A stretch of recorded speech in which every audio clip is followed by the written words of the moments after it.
Hello students, welcome back in physics class with Morris sir. Students, आज मैं जैसे कि आपको थोड़ा गला खराब हो रहा है स्टूडेंट्स, आज मेरा कोई समझने की कोशिश करिएगा कि जैसे कि chapter reflection of light optics का फर्स्ट चैप्टर है और उसमें मैंने आपको प्रीवियस वीडियोस में इंट्रोडक्शन के बारे में बताया था, जैसे कि चैप्टर रिफ्लेक्शन ऑफ लाइट का सिर्फ इंट्रोडक्शन और कुछ नहीं था कि क्या है रिफ्लेक्शन, लाइट क्या है, उसका नेचर, इन सब के बारे में बताया था। ठीक है, तो आई होप कि आपको समझ में आया होगा और आप उसको मेरी वीडियो के थ्रू अभी तक यहाँ तक पहुँचते हुए अपना सिलेबस खत्म कर रहे होंगे और समझ में भी आता हुआ। अब आज मैं आपको रिफ्लेक्शन ऑफ लाइट में जैसे कि इसमें रिफ्लेक्शन ऑफ लाइट के बारे में बताने जा रहा हूँ कि जैसे देखेंगे कि क्या है रिफ्लेक्शन ऑफ लाइट, कि कोई भी सरफेस है उस सरफेस में लाइट पड़ने के बाद, ठीक है ना, टॉपिक है आज हमारा रिफ्लेक्शन ऑफ लाइट। तो इसको ही हम देख रहे हैं पहले तो कि लाइट रेज यानी कि बहुत सारी आती हैं, क्योंकि एक किसी भी सोर्स से लाइट आती है तो वो बहुत सारी रेज आती है, लाइट रेज बहुत सारी हैं, इनफाइनाइट आती हैं, ठीक है, और ये रेज के फॉर्म में आती है। तो जब ये लाइट रेज आती है दैट इज कॉल्ड, इन्हें बोलते हैं इंसिडेंट। और ये किसी भी सरफेस पर पड़ने के बाद ये क्या आ जाता है सेम मीडियम में, यहाँ पर मीडियम जो है आपका वो है एयर, हम एयर मीडियम ले लेते हैं। तो लाइट रेज यानी कि किस से आ रही है, ठीक है, मेरी और इससे से लाइट रेज आई यहाँ पड़ने के बाद फिर ये यानी कि बाउंसिंग बैक हो गई, that is called bouncing back.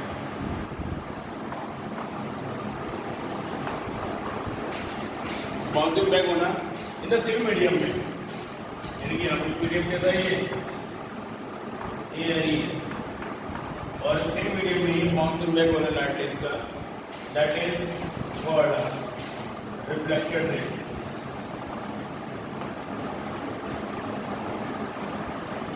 ठीक है ना, तो ये इस तरह का नेचर जो होता है लाइट रेज का, इसी को हम बोलते हैं रिफ्लेक्शन ऑफ लाइट।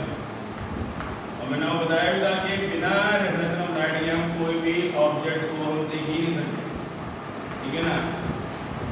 अगर आप किसी भी ऑब्जेक्ट को अगर आप देख पा रहे हैं तो वो रिफ्लेक्शन ऑफ लाइट की वजह से ही देख पा रहे हैं, अदरवाइज तो आप किसी भी ऑब्जेक्ट को देख ही नहीं पाएंगे। जब तक रिफ्लेक्शन ऑफ लाइट नहीं होगा आप किसी भी ऑब्जेक्ट को नहीं देख पाएंगे।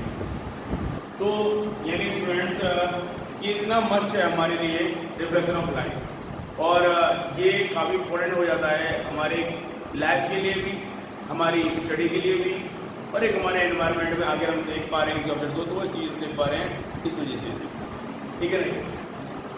तो ये हो जाएगा तो ठीक है। अब मैं आपको बताऊंगा इसमें कि आखिर मिरर क्या होता है। मिरर, देखिए मिरर आखिर है क्या।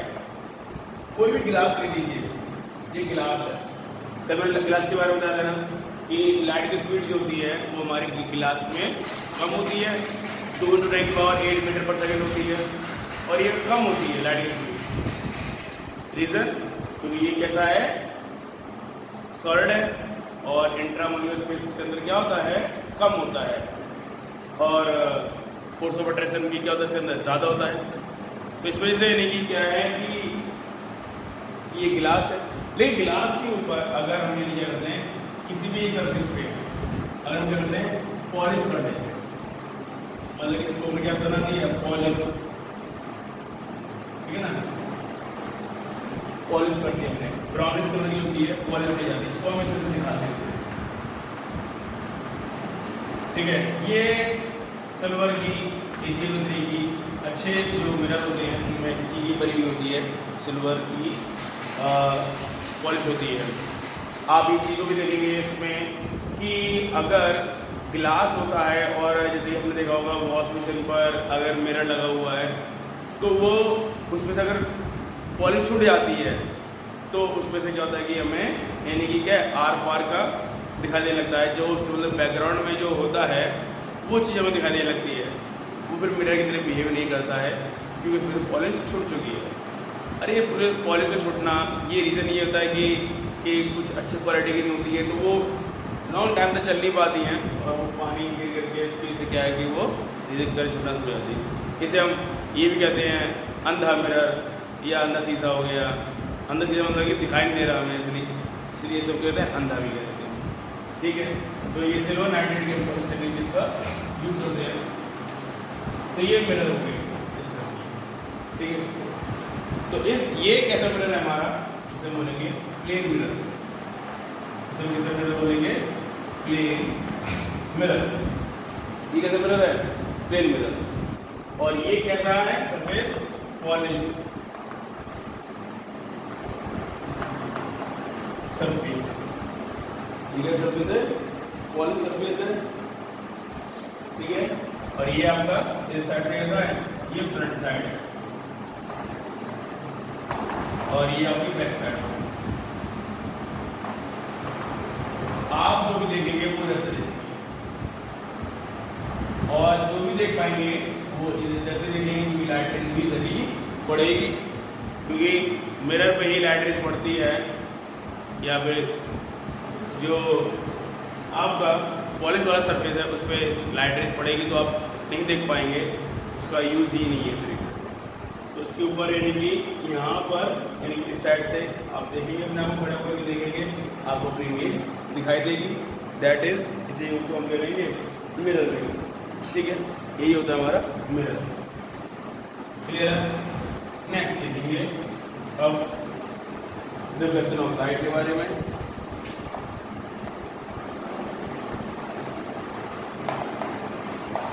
नेक्स्ट टॉपिक हमारा रिफ्लेक्शन ऑफ लाइट, और आज हम बताएंगे लॉज ऑफ रिफ्लेक्शन। जैसे कि अभी तक मैंने आपको रिफ्लेक्शन ऑफ लाइट के बारे में बता दिया है, अब आप देखेंगे laws of reflection of light के बारे में।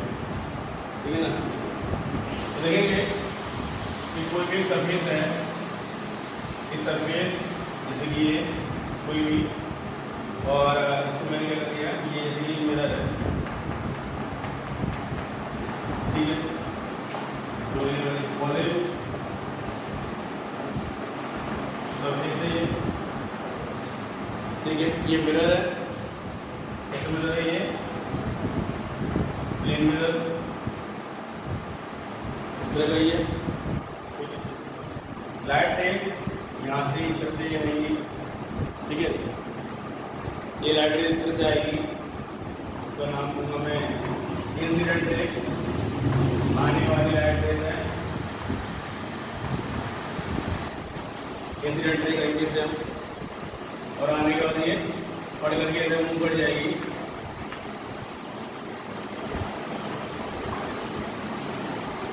जो बोलेंगे रिफ्लेक्टेड रे। ठीक है, इंसिडेंट रे कमिंग और आकर के किसी भी यानी सरफेस पर टकराएगी, और टकराने के बाद यानी क्या है, क्योंकि आर पार तो हो नहीं पाएगी, क्योंकि सरफेस भी कई तरह के होते हैं। जैसे कि आपको बताया था, ट्रांसपेरेंट है ना, ट्रांसल्यूसेंट और ओपेक।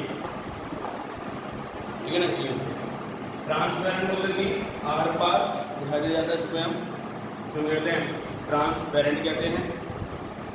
ट्रांसलूसेंट में एक तरफ दिखाई देता है, इस साइड करने की नहीं दिखाई देगा आपको, वो सब। और ओपेक में तो कुछ दिखाई नहीं देना है, जैसे कि सब लकड़ी वकड़ी सब ये ऐसी ही हैं। ठीक है, आपका ओपेक ही है। ठीक है, और ट्रांसपेरेंट में आपको ग्लास हो गया, ट्रांसलूसेंट आपको मतलब मिरर हो गया। इस तरह से एक साइड से देख पाते, एक साइड से नहीं देख पाते।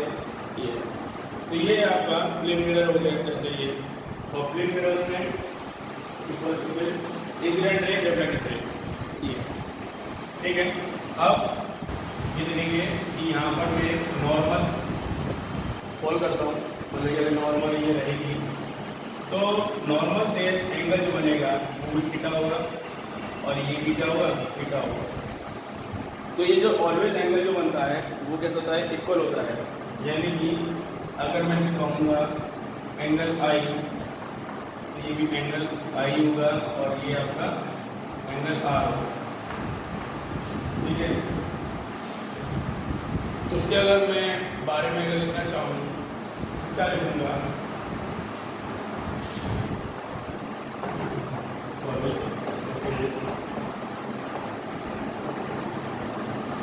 क्या लिखूँगा? नीचे है incident ray, normal and reflected ray all lie at the same plane। देखिए ये एक प्लेन आ रहा है, सभी प्लेन तीनों एक प्लेन में क्या कर रही है? लाई कर रही है। इसीलिए इसे हम क्या कहते हैं? ये रिफ्लेक्शन ऑफ लाइट का पहला लॉ बन जाता है। ओके स्टूडेंट्स, दूसरा है हमारा angle I to angle R के। ये आप ध्यान रखिएगा हमेशा कि जो एंगल आई होता है एंगल आर का होगा, मतलब कि अगर ये 45 डिग्री है तो ये कितना रहेगा? 45 डिग्री होगा। ये अगर 30 अगर है, अगर आपने इंसिडेंट रे 30 डिग्री एंगल से फॉल कराई है इसके ऊपर, तो 30 डिग्री का ये एंगल इधर ही बनी हुई है। ठीक है, अगर 61 के से फॉल करा रहा है तो कितना बनेगा? 60 का बनेगा। तो ये तो ये कि क्या है? 90 डिग्री हो जाएगा आपका। तो ये कितना हो गया? 45 डिग्री हो गया, और ये कितना हो गया? 45 डिग्री हो गया। तो ये ऊंचाई कितना आपका? 45 डिग्री। ठीक है ना? तो ये 45 हो चुका है, तो कितना हो गया? 45। ये और अगर ये लाइट रेज अगर ये सीधी ना पड़ती तो क्या होता है? सीधे से नीचे चली जाती है, इस तरह चली जाती है। ठीक है, ये टकराती नहीं तो क्या होता? सीधे नीचे होता है। तो ये कितना जाता? पूरा एंगल आपका 180 डिग्री हो जाता है। सिमिलर यहाँ पर भी आपका 180 डिग्री है। ठीक है, और अगर ये 45 है, ये कितना? 45 होगा, यानी कि ये 90 हो गया, यानी पूरा 90 है। और ये वाली एंगल की वैल्यू और ये वाली एंगल की वैल्यू कैसे सेम रहती है? तो यानी क्या होगा कि अगर ये इस तरह से है तो ये आपका एंगल कितना होगा? पूरा का 90 है, और ये कितना होगा? 90 हो जाएगा। ठीक है, इसको क्या कहते हैं? Angle of deviation. इसे क्या बोलते हैं? Angle of deviation. Angle of, मैं लिखता हूँ स्टूडेंट्स, एंगल ऑफ डेविएशन। ठीक है, जिसे हम डेल्टा से डिनोट करते हैं, डेल्टा, जिसे हम डेल्टा से डिनोट करते हैं। एंगल आई को मैंने इंसिडेंस एंगल माना है, जबकि एंगल आर को मैंने क्या कहा है? Angle of reflection. ठीक है, तो ये क्या जाएगा हमारा? इसलिए से हम यहाँ पर क्या करेंगे? यानी कि ये आपको जाएगा, तो बोलेंगे हम एंगल ऑफ इंसिडेंस एंगल आई, और जो बोलेंगे R angle of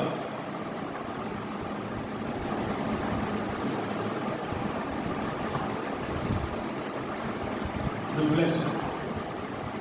angle of reflection, angle of incidence और एंगल ऑफ रिफ्लेक्शन। और ये वाला जो हमारा इसे बोलते हैं angle of deviation. Angle of deviation ये लिख दिया मैंने स्टूडेंट्स, एंगल ऑफ डेविएशन इस तरह से। क्लियर? ठीक है, तो एंगल ऑफ डेविएशन समझ में आ जाएंगे। और ये यानी कि ठीक है, ये इस तरह से नहीं करेगा। क्लियर है? ठीक है ना स्टूडेंट्स? अगर आपको एंगल ऑफ डेविएशन निकालना है, एंगल ऑफ डेविएशन के लिए लिख दीजिएगा यानी डेल्टा, इसे हम बोलते हैं delta 180 degree minus angle I plus angle R upon 2, जैसे कि 180 डिग्री 180 डिग्री। स्टूडेंट्स आप अगर आपको एंगल ऑफ डेविएशन निकालना है तो करेंगे 180 degree minus angle I plus angle R upon 2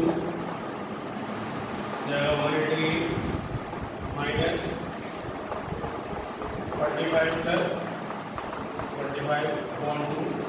अगर हमने एंगल ऑफ इंसिडेंस क्या माना है हमने, वो 45 90 on 2 90 on 2 40। इसमें से हम यानी कि एंगल ऑफ डेविएशन की इन इस तरह की वैल्यू जो है वो निकाल सकते हैं, एंगल ऑफ डेविएशन निकाल सकते हैं। ओके स्टूडेंट्स, तो ये था आज तक के लिए आपका एक रिफ्लेक्शन ऑफ लाइट और लॉज ऑफ रिफ्लेक्शन के बारे में बताया मैंने आपको इसमें। ठीक है, देखिए दोबारा से इसे कोई डाउट होता है तो मुझसे पूछिए। Good luck students.